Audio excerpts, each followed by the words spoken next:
London. It's this amazing, incredible city. But let's be honest, for a first-timer, it can feel like a lot. What if I told you there's a secret code, a set of rules that, once you know them, makes the whole city just click? So, let's crack that code together. And this quote, it absolutely nails it. This is the heart of the London Code. See, the city runs on a system. It's not trying to be difficult or chaotic. It's just very, very particular about its rules. Once you understand that system, you'll find London is one of the easiest cities in the world to get around. And this is exactly how London handles mistakes. It doesn't yell at you. Nope. Instead, a tiny error, like tapping the wrong card to get on the tube, just results in a quiet maximum fare charge appearing on your bank statement later. It's a system that punishes unclear plans with what I call repair spending, and that is precisely what we're here to help you avoid. By learning the code, of course, and we're going to start with the most important system of them all, the one that can truly make or break your entire day. Yep, we're diving into transport. Getting this right is the foundation for a fantastic trip. So forget everything you think you know about city transit, because London's network, well, it's its own unique beast. This is so important to understand. The real challenge of getting around London isn't how far you have to go. It's the mental energy you burn making choices, especially navigating those long, winding interchanges between tube lines. I'm telling you, a route with 2 changes can feel 10 times longer than a direct one. Okay, if you remember only one thing about London transport, please make it this.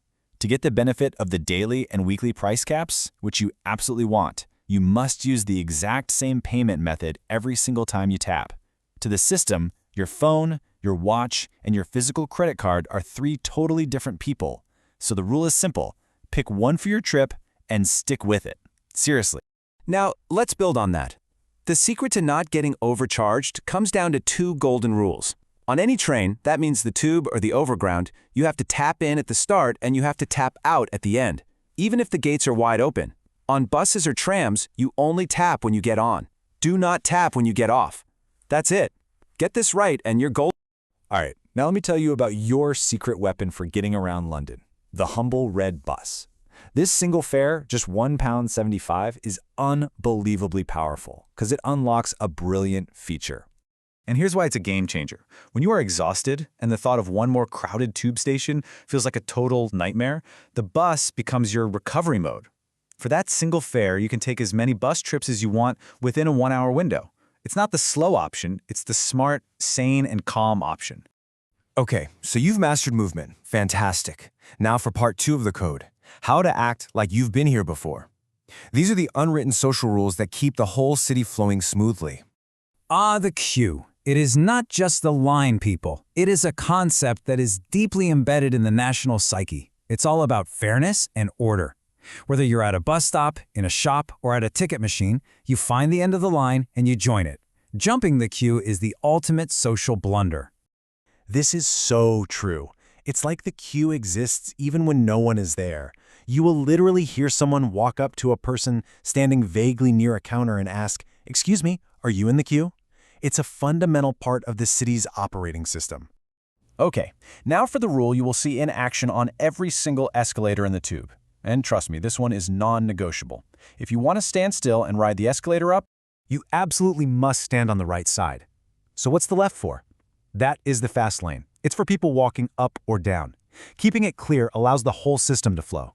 Just burn it into your brain. Stand right, walk left. It is the rhythm of the underground. Let's move on to the financial part of the London Code, shall we? Knowing how and when to spend your money can make your trip way less stressful. First things first, let's talk about tipping.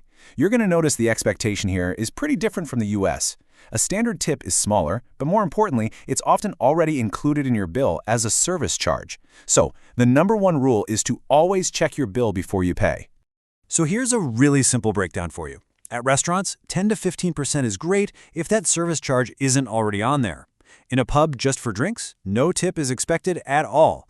And in a taxi, just rounding up the fare to the next pound is a very common and appreciated gesture.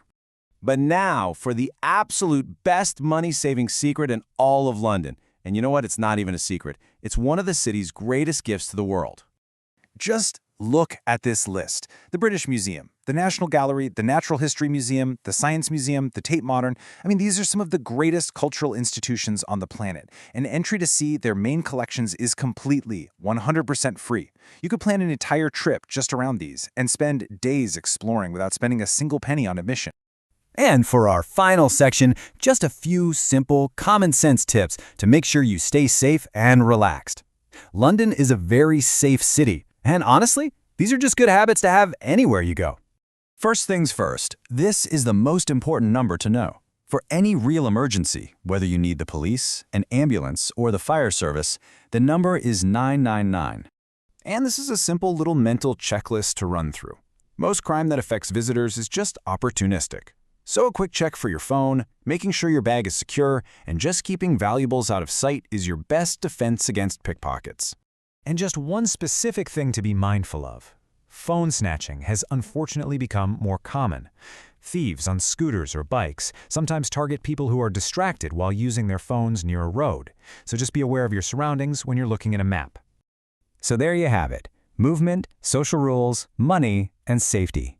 You see, London isn't just a random collection of streets and landmarks. It's a system with a very clear logic. And now that you have the code, you're not just a tourist anymore. You're ready to unlock the real city.